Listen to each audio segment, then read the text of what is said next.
My name is Anthony Ruggiano Jr. I want to welcome everybody to Reform Gangsters. And don't forget, like always, if you like my content, please hit the subscribe button and ring the bell. Also, check out my Patreon. I got a lot of good content on there. I actually just filmed a video for it this morning about Tommy Karate and Fat Andy, about their relationship. So be ready to be checked out very soon, if not already. Um, don't forget about my books coming out. There's a form on my website, anthonyruggiano.com. You can fill it out. The first 100 copies will be numbered and signed. We'll notify you. Buy me a coffee. There's a link in the description. That helps me build up the channel and do a better job. Also, there's a link for a one-on-one with me. So if you want to check that out, please do. Um, Today, I'm going to talk about a episode in the life of a criminal, like because I was a criminal, you know what I mean? I was a criminal, in the mob. My whole day was about committing crimes. I mean, if my eyes were open, I was committing a crime. If I wasn't literally hands-on, I was thinking about one. That was the deal. That was my job. You know, and that's, I think, what separates me from a lot of guys on YouTube. Like not that I'm any better than anybody, but I had a big life. I had a big life. I was in the street when I was 16, so I did a lot of things. I met a lot of people. I've been a lot of places, and a lot of it was good and a lot of it was bad. This is sort of like, I guess, mostly bad. So anyway, in 1995, in December of 1995, a lot of you all know that I got indicted for bookmaking. It was a Queens, Brooklyn organized crime task force, dual investigation, and they indicted a whole bunch of us for gambling. The morning they arrested me, they came to my house, of course, 5 o'clock in the morning. They raided my house. And on that raid was the Organized Crime Task Force, of course, out of Queens County. But there was also a federal agent there with them, an FBI agent. And I didn't give it much thought at the time, but in my house, while I was on my couch handcuffed, and my little daughter was 2 in her diapers asking me, "Daddy, are these your friends?" One of the FBI agent told me that he could walk me right out of the house right now, take the cuffs off me and walk me out if I wanted to go with him. And of course, at that time, I told him to go fuck himself, and of course I didn't go. But so anyway, I got indicted for the gambling, and I didn't know about any other investigations that were going on at the time. I just came back from Paris. I was in Paris at a Narcotics Anonymous, actually a Narcotics Anonymous World Convention, and they had Interpol following me around Paris, which was ridiculous. But I didn't really know anything about this investigation that was going on in Broward County at the time in Florida, a RICO investigation, because I was running around at that time in Broward County with Nikki Carrazza, who was on the panel of running the Gambino family, and a lot of other high-ranking members of the Gambino family. They had a Shylock business down there, and I had brought my friend Sal down there to work for them. And, I was doing them little favors, and we were running around, and I got caught up in it. My brother-in-law Louis at the time had a wire on. But I didn't know all this at the time of my arrest in '95 for bookmaking. I didn't know all that was going on yet. I was going back and forth to Florida. That much I knew, with Nikki and everything, but I didn't know anything about the investigation or Louis having a wire on. Um, that was in the December of '95. So of course I knew I was gonna, and those are the tapes I'm trying to get. Those are the tapes I keep talking about, that I have Joey Molina on those tapes, and a lot of other uh, named guys, Ronnie One Arm, and a lot of guys on those tapes talking on my phone, from my house phone, so I have a lot of, because back then we had, landlines, cell phones were just coming out. So, I got indicted for the bookmaking, and of course, a lot of guys got put on probation, but being that I was high profile and I was Fat Andy's son, I was one of the guys that had to take a jail sentence.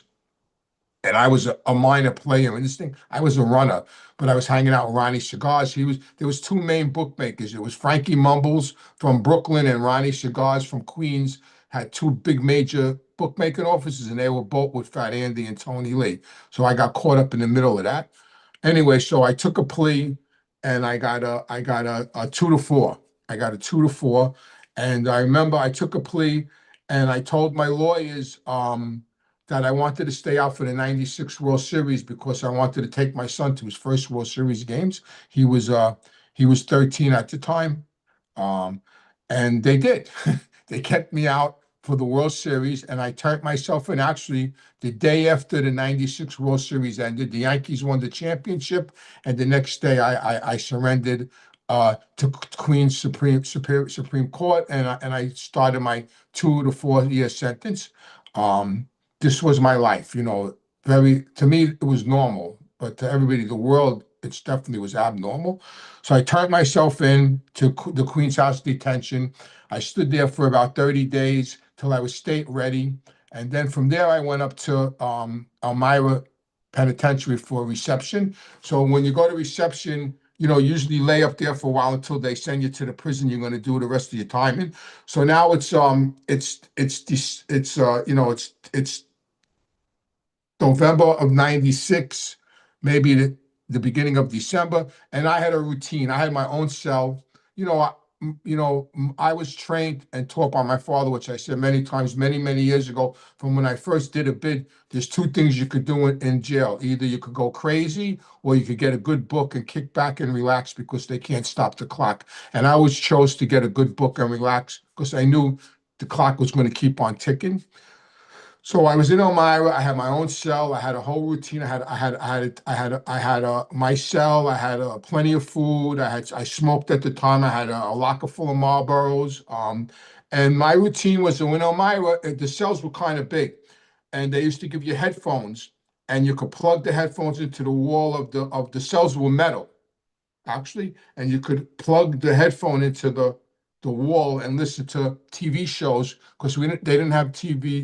I didn't have a TV yet in my cell, but you could listen to TV shows on the headphones and everything. So every night at 6 o'clock, I used to listen to the news, and my routine was I would lay on my bed, and I had an ashtray, and I put the ashtray on my chest, and I would light a Marlboro, and I put my headphones on, I plug it in the wall, and I would smoke, and I would listen to the news because I used to like to know what was going on in the real world, and I would listen to the news. So now this one night, now picture, I'm locked in a cell. Um, I'm pretty comfortable. I know what it is to do time. Um, and I'm laying on my bed with I'm laying on my bed. I got my ashtray on my chest. I'm laying on my bed. I'm smoking a Marlboro, and I got the earphones on, and I'm smoking a Marlboro. And all of a sudden, I hear the guy on the news say, "And today in Broward County, Florida, a devastating blow was dealt to the Gambino crime family." Now I perk up and I hear, and the acting boss of the Gambino family, Nicholas Carrazza, a captain in the Gambino family, Lenny DiMaria, Anthony Ruggiano Jr., and I heard my name and I jumped up out of the bed. The ashtray went flying. I jumped up out of the bed, and now I'm listening, and they're going about, we got indicted for a RICO, for the designer stuff getting shipped back and forth to interstate commerce, extortion, conspiracy to commit murder, and this guy's going on and on and on. And I'm panicking. I'm locked in a cell. I I don't know what the fuck is going on, right? I'm walking up and down the cell. I'm smoking cigarettes. I can't get to the phone. I'm locked in, right? It was a very stressful night, very, very stressful night. The next morning, as soon as the cell door opened, I ran out of the cell and I ran to the phone and I called my mother up. And my mother screaming on, "They indicted you in Florida. You're going to get life. Indicted you for conspiracy to commit murders." And she was all upset. And I'm going, "I don't understand what's going on." And then, I made some other calls, and then I found out what was going on. Louis had a wire on, and blah, blah, blah, blah. And doing a jail sentence for one crime and then getting indicted again for another crime is it's not a good place to be. You know what I mean? Like, when it's bad enough to get arrested and indicted, but at least if you're in the street, you got a better shot, or better what's going on. Could be more hands-on. So here I am doing one sentence with the state, and I get indicted in Florida with the feds. Then I got a couple of visits from some people from the neighborhood. I got a better grip of understanding what's going on. I spoke to an attorney, um, and she looked into it and she got more information. She read the indictment, and then the marshals came and got me in Elmira in January of '97. They came and got me, and they transported me to. That's another story for another day. That fiasco to get from Elmira, New York to Miami was a fucking nightmare. That's a whole nother video we'll do maybe next Sunday. Um, and they took me to Florida, and I took a plea and I got another 10 years. But the moral of the story was it was a kind of a shitty way to find out. I got indicted by the feds, laying in a jail cell in New York State, smoking a Marlboro, listening to the news with headphones on, and then hearing my name, like like it's like getting struck by lightning. What are the odds, right? So that's my story about, how I found out I got indicted by the feds. It wasn't pleasant. And that's what happened. That was the deal, That's the whole story. Um, so let's get to some questions. I want to thank VM Burrow for the donation. Thank you. Any stories about Philip Giacone? No, not really. I'm sorry. I don't have any, you know, not to my knowledge. Let's see what else we got here. Um, this is from Louise. How do you figure he's not a rat? Wasn't he on them tapes talking about Sammy killing those people? I guess you're talking about John Gotti Sr. Yeah, but he didn't know the room was bugged. If he knew the room was bugged, he wouldn't have been talking about that. The guy was far from a rat. Listen, that's one guy you can't ever say that about. Never say that about John Gotti Sr. Never. And this is from CPIVCR. Anthony, how old were you when you went back to school? I was actually 60 years old when I went back to school to become a counselor, and it's, addiction counselor, certified addiction counselor. I was 60 years old when I went back to school. So anybody could do it. If I could do it, you could do it. Um, this is from PAB.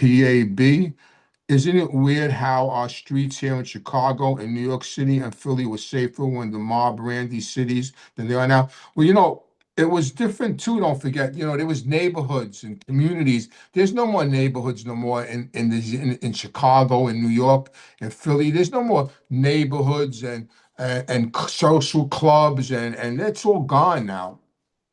Um, this is from. Oh, before I forget, so I watched episode 5 of The Westies today. Another comedy. And it's done really good. It's grainy and it's filmed good in New York City. But listen, everything they're talking about that happened between them and John Gotti on that show is totally fabricated. None of that is true. Especially today's episode, the 5th episode, none of it's true. None of it. The only thing they got right, I have to say one thing, they did get what they got really right was when they go to the Bergen Hunt and Fish Club, they got the front perfect with the brick, with the red doors, with the 2 doors. They must have saw a picture of it, and that's the only thing they got that's correct. Is that? Let's see what else we got here. What's this say? The Westies are back in the series. Certain guys have to worry about coverage. Talking too much with no coverage is not a great idea. What happens if it slips? Yeah, I got coverage for everything. When I decided to cooperate, they gave me coverage for a lot of stuff because you don't forget, when I cooperated, I was in my 50s. I was committing crimes from when I was 16. So there was a lot to get coverage for. This is from C Nasty. Watch City, the rackets were done by the late 90s. Watch City, the racket. I don't really know what that means. Everybody had rackets. This is from Thomas. What's this about John Alat and Jolene having a body together? Listen, I know my cousin Gene's been talking about that. I don't know nothing about that. I never heard of anything about that. I never, I knew Joey Molina, I spent time with him, and of course I knew Johnny A. And when I was in each other's companies, they never mentioned each other to me. Like Molino never told me he was doing anything with A. Because Molino was doing things with Nicky Carrazza because my father hooked it all up. And A. never told me he was doing anything with Joey Molina, so I don't know nothing about that. This is from Debo. Did he ever get to see you all cleaned up when you? Yes, my father, Tony Lee. Yes, he did. Yeah, Tony Lee got Tony Lee's paid for my treatment. He's the one that got me into treatment. He paid for it cash out of his pocket because I had no insurance. Excuse me. When I decided to go into treatment, I called him. He was the person I called, and he came to my house and we discussed it. Thanks, Ryan, for the donation. I appreciate it, Anthony. How bad would Tony Roach have hurt Dom DeSela if you did not stop him? He might have beat him to death. I mean, he came running. He was ready to smash him. I mean, Dom DeSela was no kid. He would have hurt him, seriously hurt him. I mean, we would have hurt, it would have been bad, it would have been really bad. It was bad enough to begin with, but, if Roach would have, like, really smashed him, it would have been really bad. It would have been really bad. Let's see what we got here. This is from Chris. Anthony, you have said that your dad would be mad at you if he ever knew you cooperated, but knowing what the mob has become, do you think he would understand and be okay with? Never. He would never be okay with my decision. Never. Unfortunately, he would never ever be okay with what I did.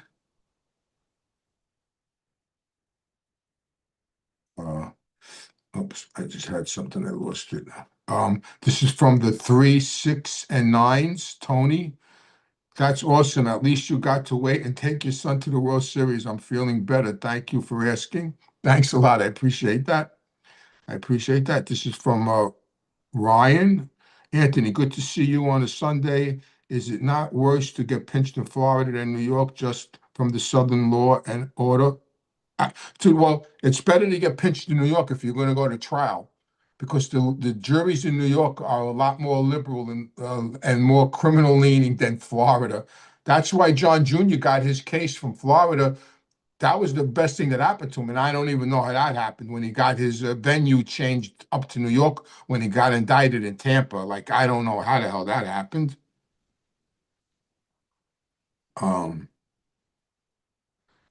This is from Ricky. Anthony, I heard a story about an ex-cop that Lenny DiMaria was winking at a female clerk in the courtroom. Sounds like the right character. Oh, that was Lenny all the way. All the way. All the way. This is from Anthony. Happy Sunday, Ant. This is from David. What's the worst thing you see when you was in jail? The worst thing I saw were, like, there's some people in jail, they don't belong in jail. I mean, like, they're not criminals. They might have, might have had a bad night and done something stupid. Like, I was in jail. Probably the worst thing I saw was this kid when I was first did my first bid, and I was actually in Elmira too at the time, and this kid rolled in, young kid from upstate, and he was he lived upstate, and he was fighting with his girlfriend on a cliff, and he pushed her or something, and she fell off the cliff and died. And the kid wasn't a criminal. He was a kid, a legitimate kid, and he was in there, and he was getting, like, seriously abused, like, really abused bad, and he didn't know what to do, and I just told him to go see the CO and tell the CO that you wanted to go into protective custody, because he didn't even know about it. Like, he didn't know anything. He was just a kid that did something dumb, and he did what I told him, and they took him off the tier, and I never saw him again. Let's see what we got here. A Patreon member is asking, what's your favorite Steven Seagal movie? I guess the one about Brooklyn. I forgot the name of it. uh, in Bay Ridge. It takes place. Actually, a friend of mine, Anthony Albano, had a scene in that movie. An old friend of mine had a scene in that movie. My son loves Steven Seagal movies. Whenever them movies came out, and the other guy, what was his name? Oh my God. I used to take my son to see all the movies. Another Patreon member is asking, did you play poker or any kind of card games? Yeah, I used to play Ramino. I loved Ramino. We used to have big Ramino games in the clubs. I love to play Ramino. That was a really cool game. I don't know if anybody out there is familiar with it, but we had in the 90s and 80s and 90s, we had some really big Ramino games. It was a good game. Big AC guy, what's up? What type of gambling do you do the most? I don't really gamble anymore. I used to love to shoot crap when I had a lot of money in the 90s, and I lost a lot of money shooting crap in Atlantic City. I like to shoot crap. Um, now if I gamble, I'll bet some football, I'll bet some sports on the app that's legal that I went to jail for, and or I'll go to the track. I like to bet horses. I mean, I like to go to the track and spend the day at the track and make a few wages, and I like horse racing. But when I was gambling, I liked to shoot crap. Um, Thanks, Ray, for the other donation. I appreciate it. And he's asking, Tommy, Peter, and Joint Molino are both allergic to accountability. Oh, Tommy Karate and Joey Molina are both allergic to accountability. You own your past and keep up the great work and awesome content. Thank you very much. I appreciate that. Dave is asking, who were you closest to in the Mafia outside of family? Um, I mean, as far as made guys will go, I guess I was closest to outside of Tony Lee, probably Nikki at some point in the 90s. Yeah, I would probably say Nikki. Dave is asking, what's the first thing that always comes to your head when you think of the old days in the mob? The fellowshipping, the hanging out, the going to restaurants and eating, laughing, drinking, you know, um, just the camaraderie of it, of being out in a restaurant and getting treated like like royalty. That's what I miss. That I miss that. I miss that the most. Um, do you think do you think that's why they went after A Light because he's a conservative? I don't know. I'm sure. I think that might have played a part in it. I mean, let's face it. He is in a liberal state, New Jersey. Saucy Jack is asking, what do you think about people who go on Tommy Karate's videos and call him a great man, a legend, and and a goat? They're misled. That listen, I knew a lot of killers that were nice guys to me in that life. And people say, "Oh, how could they be a nice guy?" Listen, my father was a killer. John Gotti was a killer, and they would have gave you the shirt off their backs. You know what I mean? Like I saw them help people, like bend over backwards to help people. Yet, they were who they were. People are gullible. I mean, people are gullible. Um, Dutch is asking, do you have any John Gibbet stories? I heard he was a cowboy on the streets and his brother's still alive. They ran Jamaica Avenue. They had all the spots. My brother had a little beef with them over the pop business, but we straightened it all out. They were dangerous. They were dangerous. They had, that Johnny Bandana was part of that crew. He was a dangerous kid. Um, and they were at war with A Light and Junior. Thanks, Ray, for the another donation. Thank you. Is asking Anthony, how bad would Tony Roach? Oh, I already did that. Thank you. Sorry about that. Uh, Tony Roach would have heard him. Patreon member is asking, Paul was going to get 100 years in the commission case, even if he didn't clip him. God, he didn't clip him. Well, I mean, Paul was going to how to kill John, but John just beat him to the punch. Do you like the movie Rounders? Yeah, that was a good movie. Well, about the card games. That was really good. Very good movie. You said Nicky Carrazzo was a tough guy. He was pretty small. Do you mean tough with his hands or just tough in general? No, tough both ways. I saw Nicky hit a guy once and he lifted him up onto a car. No, Nicky was tough with his hands. Nicky was a tough guy, just like Fat Andy. He was a tough guy.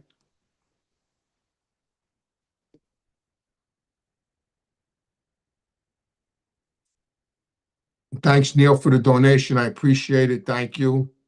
Conservative. I don't, and is asking who were gentlemen in the mob. No,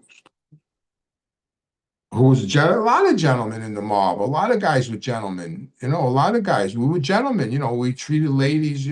Opened up doors, lit their cigarettes. I mean, excuse me. We were gentlemen. A lot of us were gentlemen.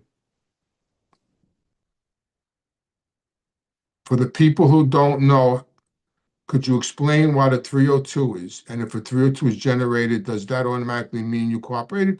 Yes. So a 302, when you meet with the federal government, with U.S. attorneys and FBI agents, they have to generate a 302. What a 302 is note taking of the profit session.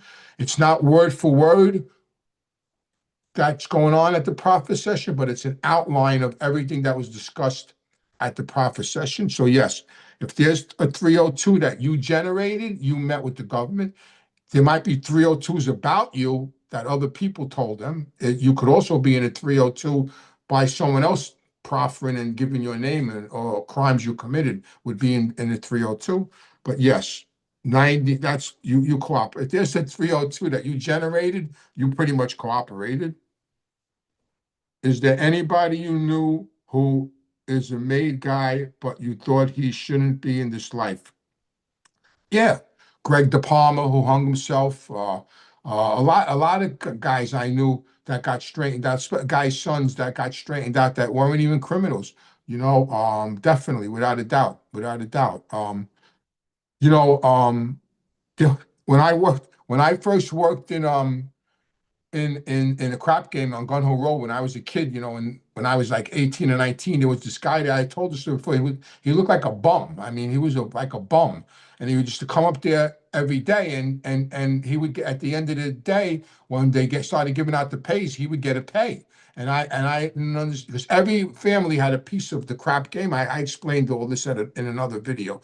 So every family had the Lucchese's had the Shylock business and the Columbos had the numbers and so on, and the Genovese and the Gambinos where the bank is and all that. So there was this guy there every day that used to get a pay. He looked like a bum. So one day I asked Freddie how I go, who's this guy? Every day he gets a pay. And Freddie I told me he's a wise guy. I said, he's a wise guy? He looks like a stumble bum. He was the Colombo guy, I think, and they would give him a pay. He was there representing them. So you never judge a book by its cover.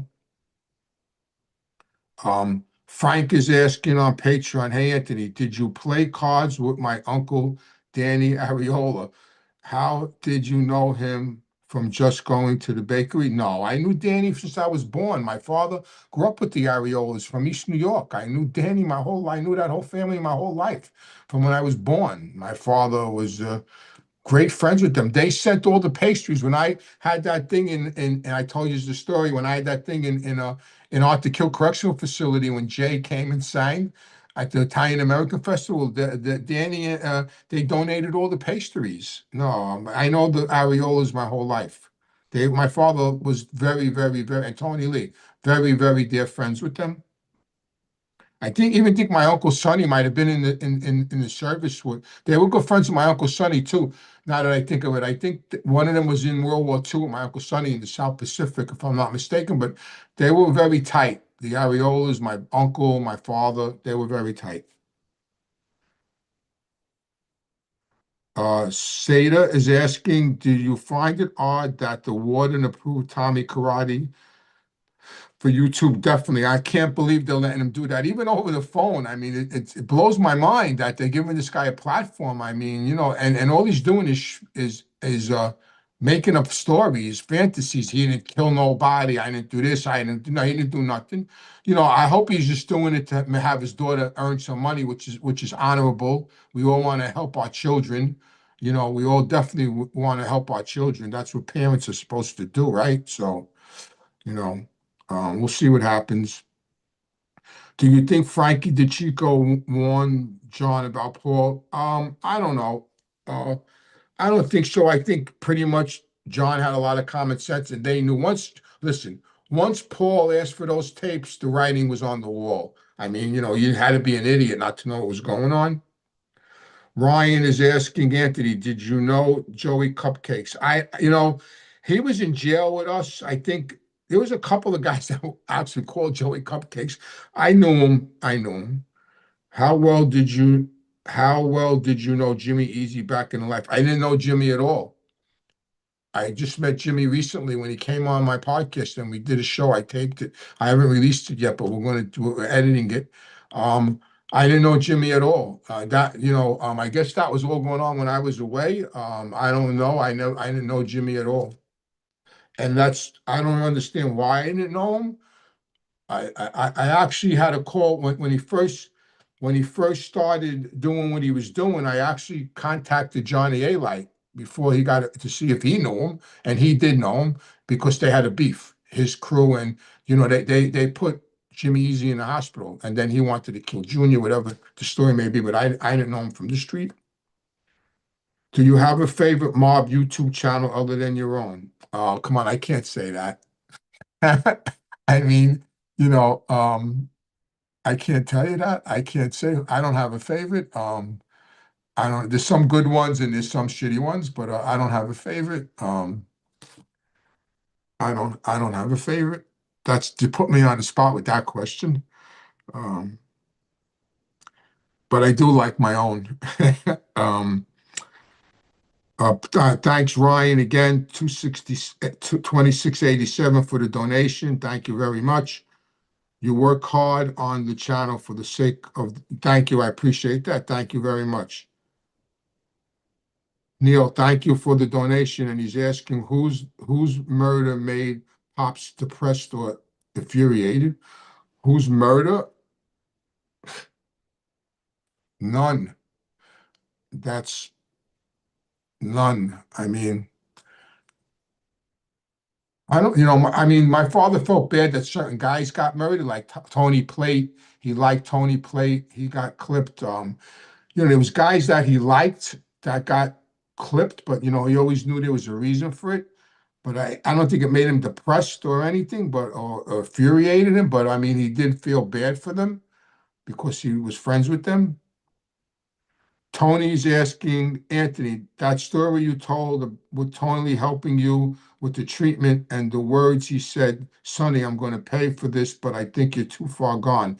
That hit me hard. I'm glad you're healthy. Yep, that's exactly what he said. He got up off the table. It was me, him, and my wife Alice at the table. And he got up and he looked, because that was his pet name for me, Sonny. He used to call me Sonny. And he told me, Sonny, I'm going to pay for this, but as far as I'm concerned, you're too far gone. And I looked at him and I just said, well, I have to try. I have to try. And God, and it worked out. Thank God. Here I am.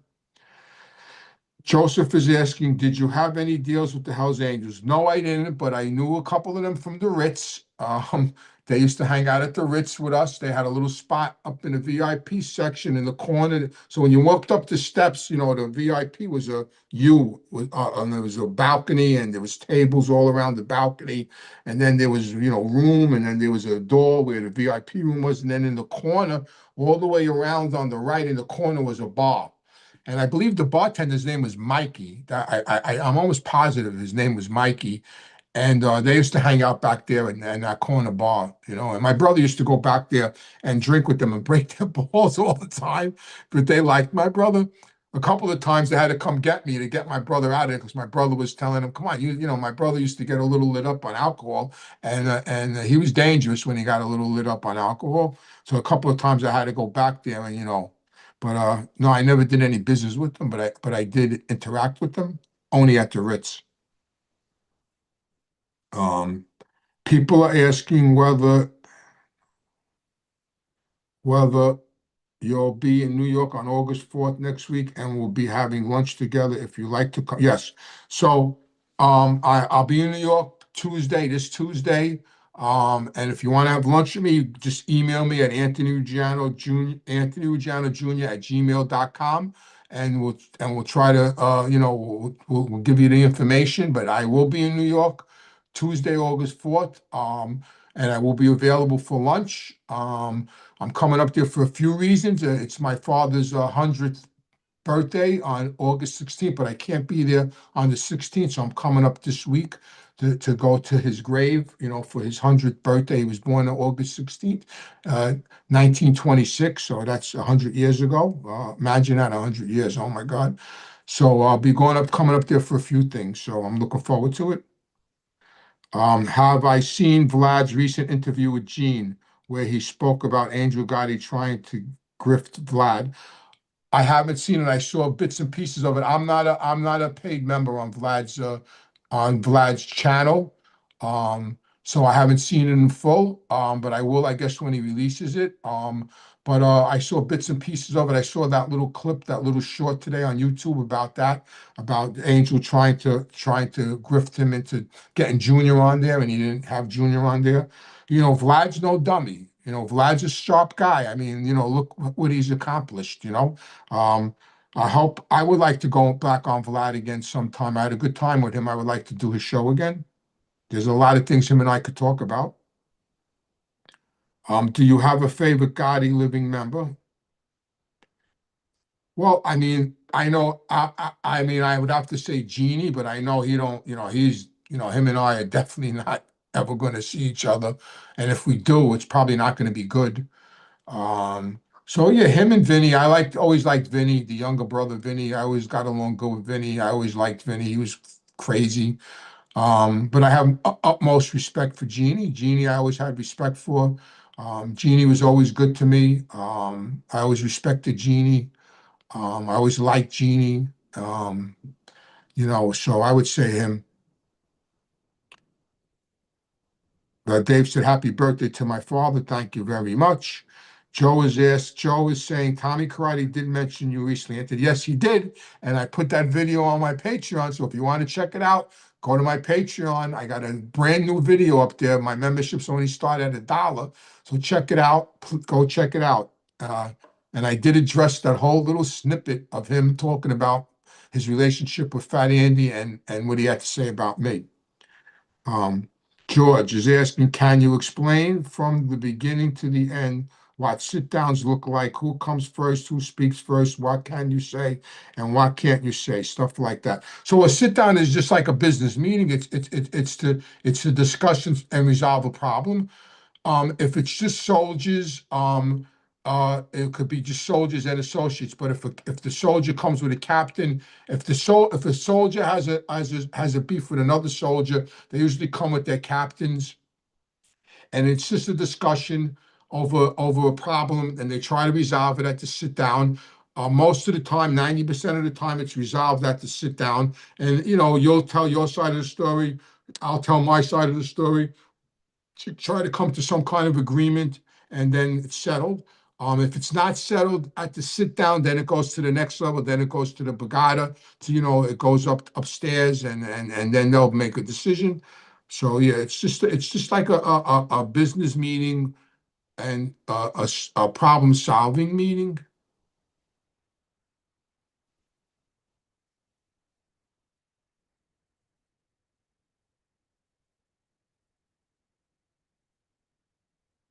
Um,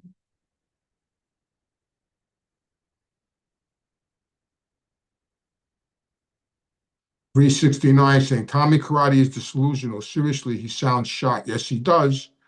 He definitely sounds shot. Neil is asking Anthony, which was the most grand wedding and funerals you were attending during your time in the life, respectively? Um, I went to so many weddings and so many funerals. I mean, I went to a lot of weddings. I went to a lot of funerals. Probably the two weddings that stand out to me the most was the first mob wedding I went to at the Waldorf Astoria. I told that story many times, where all of us kids went upstairs in a suite and we were blowing coke and drinking champagne, and all these Everybody was downstairs, and my wedding was and you know, I got to say too, Vicky Gotti and Carmine, the Bulls' wedding was really good at the at you know at in the Bronx. That was really at the Marina Del Rey. That was really good. Angel's wedding was good. You know, she got married the same place I got married at the La Mia on Ocean Parkway. Those weddings really good. But I went to so many funerals and so many weddings. You know, I think Jimmy is on my talk right now because he wants me to make an announcement, and I'm going to tell you, Jim, if you're on, I think you're going live tonight at the same time Gene and Dominic are going. So Woody's battling it out now at 7 o'clock tonight. That's going to be interesting. Um, let's see. Frank is asking Anthony. My father once told me a story about a guy named Mighty Angelo, how he could handle himself once he's in the mob. I think you mentioned him once. I don't, you know, I need a last name. I really don't know who you're talking about. I'm sorry. Um, Sada is saying Vinny Pastor passed. Rest in peace. Do you know him? I know, Big Pussy. No, I didn't know him. I know he died 80 years old. He was good. He played. You know, he was good at what he did. John Sports Cards is asking, do you or your brother collect baseball cards as kids? Yeah, we did. My brother had a great collection. My brother had a really good collection. His son has it now. My brother had a serious collection. Yes, but we did. We definitely collected cards. Steve, thanks for the donation. He's asking, speaking of restaurants, what's a couple of places your dad and others would go back in the day? Oh my God. Peter Luger's, big time Peter Luger's. In the neighborhood, Villa Russo, Altadana's. Um, And there was a couple of restaurants in Manhattan. You know, my father used to go to a lot of like little dumpy Italian restaurants like that were like family owned, like Charlie Chum Bar on Atlantic Avenue. And there was a little restaurant on Houston Street that we used to go to with Joe the Cat. It was a old Italian man and his wife, and they had like maybe 10, 12 tables in there. And every night they made a different meal, a different like it, and we used to go in there. Yeah, so restaurants like that. But Peter Luger's, Don Pep's, of course, Villa Russo, Altadana's in the neighborhood, you know, a lot of restaurants. Dutch is asking, what happened to Richie Gotti and his son? Richie Gotti ran away. Richie Gotti, I have nothing nice to say about Richie Gotti. I did not like him. We did not get along. He was an asshole. And he's living upstate now. I guess he's probably shelved. I don't know what happened to his son. I think his son is still around. I think his son is with another crew. They put him with another captain. I don't think Jeannie has anything to do with him or his son. Um, I have nothing nice to say about Richie, but he is upstate. He's living upstate. The last I heard, he's out of the picture. Joseph was asking, did the mob control the flower shops in the industry in New York? The mob controlled everything. The mob controlled everything. Caitlin is asking, did you ever see Michael Jackson in person? No, I never saw Michael Jackson in person. No, I never saw Michael Jackson in person. Never. I never saw my. You know, it's funny. Someone asked me that the other day. People that I didn't see that I regret that I didn't see. You know, it was one person I didn't see that I regret didn't see. People might laugh. Dean Martin. You know, I tell my daughter that all the time. You know, I think Dean Martin was so cool. Like I saw Sinatra. I even saw Jerry Lewis in a play, Damn Yankees in the 90s. He was on Broadway. I saw him in a Broadway play, which was great. You know, with a friend of mine called Sunday. Her and I went to the play. And but I never saw Michael Jackson, but I have regrets about seeing him. Tom Petty, I regret not seeing him. You know, one night, once I had tickets for Prince at the Garden, and I had two tickets, and I couldn't go, and I had to give them up, and I gave them away, and so I missed that. I missed him, but you know, but I never saw Michael Jackson. John, sports cards are saying, nice, you got to get those cards and you'll be able to retire. Retirement cards are through the roof. Yeah, I think so. Francesco is asking, any update on A-Light situation? All I know is that he's still incarcerated. He's still no bail. From what I understand now, I'm not, this is from what I hear from other outlets that they have more than one tape now of him threatening people. If that's true, I'm sure he's got a headache, but I don't think they're going to let him out on bail because of his past and because who he is. So I don't think he's going to get out on bail. Um, who was the toughest guy whose died opinion? According to Gene, Vinny once told him that Carmine Gigante was the toughest guy he met. I imagine it's Anastasia for your dad. Why do you think? Yeah, Carmine Gigante, he was a tough guy, but we all know what happened to. Well, look, the two toughest guys that you mentioned in that little question both got murdered. So how tough could they be? But the toughest guy my father said he ever met was Anastasia, and I would have to go by my father over Vinny or Sarah. So I would stick with Albert Anastasia.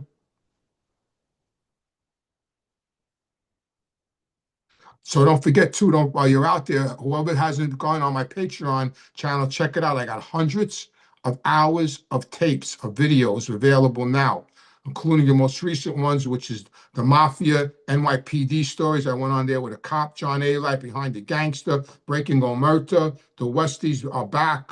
I got a lot of, and the one I did today about Tommy Karate. So I got a lot of good content. So if you want to check it out, check it out. And like I always say, if you can't afford it, that's fine. At least subscribe to my YouTube channel. If you can't afford to be a Patreon member, please hit the subscribe button and ring the bell. How is it possible that the night that Paul gets hit, of all the guys that are present and in the restaurant, not one person was tailed there by law enforcement? Good question. I don't even know if they took their names. It probably was chaotic. Don't forget, Frankie DeChico was actually at the table with a gun in his belt because that was his job. Like if anybody of them got up to do anything, he was to make them sit down. He had a weapon on him, and he was in there while the murder took place outside, and he walked out of that restaurant with a pistol on him and left. So yeah, that's a good question. Maybe they just messed up. I don't know.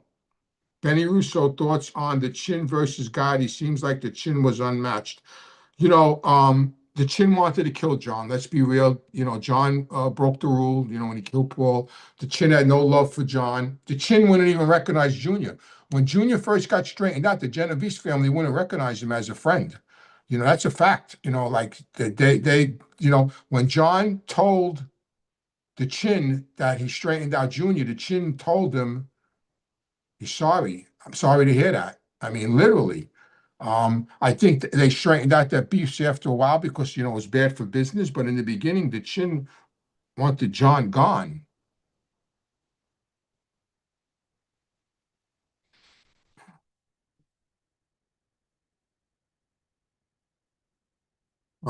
Okay, so I guess we're going to come to an end right now. I have to go to work today, people. I got to go to work 3:30. I got to leave my house and go to the treatment center and be there till midnight. So if you want to, do anything about that, don't forget, buy a cup of coffee. The link is the link is here in the description. And don't forget about my book. My book's coming out. There's a form on my website, AnthonyRuggiano.com. You can fill it out, and the first 100 copies will be numbered and signed. Mafia History Lunch is on Tuesday. Don't forget to check that out at Anthony. Email me, Anthony Ruggiano Jr. at gmail.com. I want to thank all my Patreon customers. I love yous. I appreciate everything yous are doing. I really do. And all the links to everything I said, the cup of coffee, the one-on-one with me, all the links are in the description. So just, check it out. And I want everybody to have a safe Sunday. And I'll see you all real soon. Thank you very much.